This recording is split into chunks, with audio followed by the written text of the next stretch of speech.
আসসালামু আলাইকুম। আজ সকাল সকাল কি এমন হলো, ময়নার মাকে এই শীতের সকাল ময়নার স্কুলে যেতে হচ্ছে, তার সাথে ময়নার দাদিকে উঠে রান্না বান্না করতে হচ্ছে। চলো গিয়ে আজকের পুরো গল্পটি জেনে আসি। ময়না, ময়না, মা তাড়াতাড়ি করে নে একটু, 10টা তো পার হয়ে গেল। কখন যাবা তুমি স্কুলে? হ্যাঁ মা, রেডি হয়ে আমি এক্ষুনি বেরোচ্ছি। মা, ও মা, আমিও যাব আপুর স্কুলে, আমাকেও নিয়ে চলো না মা। গয়না, কি বলছো কি তুমি? তুমি বাসায় থাকো না, এত শীত, এই শীতের মধ্যে যাওয়ার তোমার কি দরকার বলো? তোমার আপুর স্কুল থেকে আজ খুব তাড়াতাড়ি করেই চলে আসবো। না মা, আমিও যাব, আমিও যাব। তুমি আমাকে কোথাও নিয়ে যেতে চাও না? আমিও যাব আপুর স্কুলে। আচ্ছা যেও, আর কান্নাকাটি করতে হবে না, এবার চুপ হও দেখি। বৌমা, তাড়াতাড়ি করে তো বেরিয়ে পড়ো, ময়নার তো স্কুল যেতে দেরি হয়ে যাবে। হ্যাঁ মা, আপনি একদম ঠিক বলেছেন।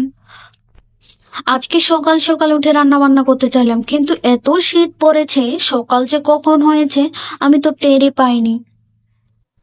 রান্না বান্না করে রেখেই যেতে চাইছিলাম ময়নার স্কুলে। থাক মা, ও আর তোমাকে করতে হবে না, রান্না বান্না করতে গেলে আরো অনেক দেরি হয়ে যাবে। তোমরা এবার বেরিয়ে পড়ো। আর আমি আগুনের কাছে বসে রান্না করলে সেরকম কোনো কিছুই ক্ষতি হবে না, ঠান্ডার সময় তো। আচ্ছা মা, ঠিক আছে, আপনি শুধু রান্না বান্নাটাই করিয়েন, আর বাদ বাকি কাজগুলো আমি এসেই তাড়াতাড়ি করে করে নেব। মা, ও মা, তাড়াতাড়ি করে বেরিয়ে পড়ো, আমার হয়ে গেছে। হ্যাঁ ময়না, এবার তাড়াতাড়ি করে না, অনেক তো দেরি হয়ে গেল। আমি তো সেই কখন থেকেই বসে আছি। ইয়ে, কি মজা কি মজা, আজকে আমি আপুর স্কুলে যাব, কি মজা, ইয়ে। ময়না তার দাদিকে সালাম কালাম দিয়ে বেরিয়ে পড়ল। ময়নার মাও তার দাদিকে বলে বেরিয়ে পড়ল। ময়নার মা আস্তে আস্তে ভাবতেছে বা চিন্তা করতেছে যে এত সকাল সকাল ভ্যান অটো বা কোনো কিছু পাওয়া যাবে কিনা। ময়না ওরা বাসা থেকে বাহির হওয়ার সাথে সাথে ভ্যান পেয়ে গেল।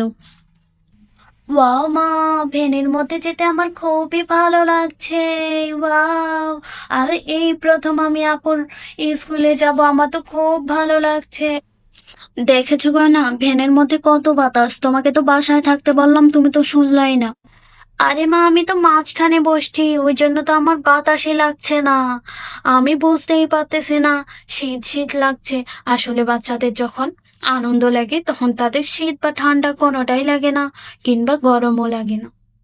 সেরকমটাই হয়েছে গয়নার সাথে। এই বলতে বলতে তারা ভ্যানে করে প্রায় চলেই আসছে। ওয়াও, আমরা স্কুলে চলে এসেছি, ওয়াও ওয়াও। হ্যাঁ গয়না, আমরা এসে পড়েছি, এবার নেমে পড়ো। হ্যাঁ আপু, আমি এখনই নাম। এই বলে সবাই নেমে বসলো। নেমেই লক্ষ্য করলো অন্য সব বাচ্চারা চলে এসেছে। অন্যান্য বাচ্চাদের কারো বাবা এসেছে, কারো বোন এসেছে, আবার কারো মা এসেছে। ম্যাম ময়নার মাকে দেখে দৌড়ে আসলো। আপা, আপনি কেমন আছেন? হ্যাঁ আপা, আমি তো অনেক ভালো আছি। ভালো না থাকলে কি আর আসতে পার? হ্যাঁ হ্যাঁ, তাই তো। আর ভালোই থাকবেন না বা কেন? আপনার মেয়ে তো ক্লাসের ফার্স্ট হয়েছে। ফার্স্ট সেকেন্ড থার্ডের মধ্যে আজকে আমরা পুরস্কৃত করব তিনজনকেই। তার জন্যই আপনাদেরকে ডাকা হয়েছে। ছেলে মেয়ে যদি পুরস্কার পায় তাহলে বাবা মা অনেক খুশি হয়। তার ব্যতিক্রম হয়নি ময়নার মাও। ময়নার মাও খুব খুশি, তার সাথে পাশে বসা লোকটাও। তার মেয়ে হয়েছে থার্ড। তাহলে তো খুবই ভালো কথা, ছেলে মেয়েদের আরো চাহিদা বাড়বে পড়ালেখার। জি স্যার, আমরা এটাই চেষ্টা করেছি।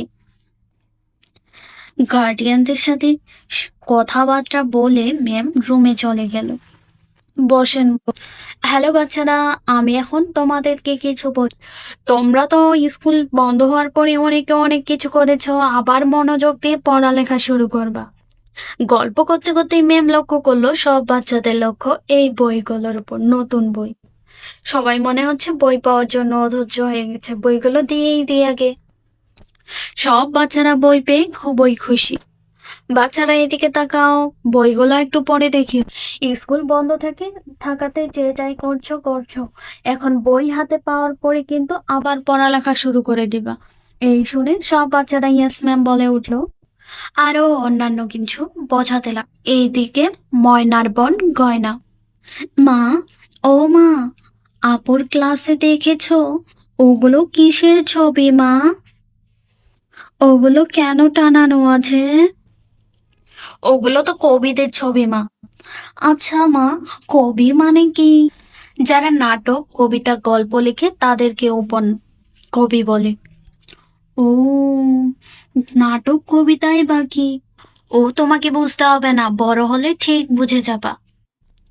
গয়না স্কুলে এসে খুবই খুশি, আর তার মধ্যে যেন মনে হয় কৌতূহলের কোনো শেষই নেই। তারই মাঝে তিনজনকে গিফট দেওয়া হয়ে গেছে। স্যার ম্যাম, আপনারা এখন আসতে পারেন, আপনাদের না থাকলেও হবে। বাচ্চাদেরকে নিয়ে আমি কিছুক্ষণ ক্লাস করব। ও মা, আমি আপুদের সাথে যাই না মা, আমার তো একা একা তোমার সাথে যেতেই ভালো লাগবে না। না মা গয়না, এখানে থাকা যাবে না, আপু তোমার ক্লাস করবে আর তুমি এখানে দুষ্টামি করবা, তুমি আমার সাথেই চলো বাসায়। এরকম ভাবে কোনো রকম ভাবে গয়নাকে বুঝিয়ে বাসায় নিয়ে গেল তার মা। ম্যাম এসে আবার তাদের ক্লাস নিতে লাগলেন। আচ্ছা, তোমরা নতুন বছরে কে কে নতুন বই পেয়েছো অবশ্যই জানাবা। আজকের গল্পটি এই পর্যন্তই। তুমি যদি আমার চ্যানেলে নতুন হয়ে থাকো তাহলে প্লিজ দয়া করে চ্যানেলটিকে সাবস্ক্রাইব করে রাখো। আর তুমি যদি অলরেডি চ্যানেলটিকে সাবস্ক্রাইব করে রেখেছো তাহলে তোমাকে অসংখ্য ধন্যবাদ। আজকের মতো এই পর্যন্তই। আল্লাহ হাফেজ, আসসালামু আলাইকুম।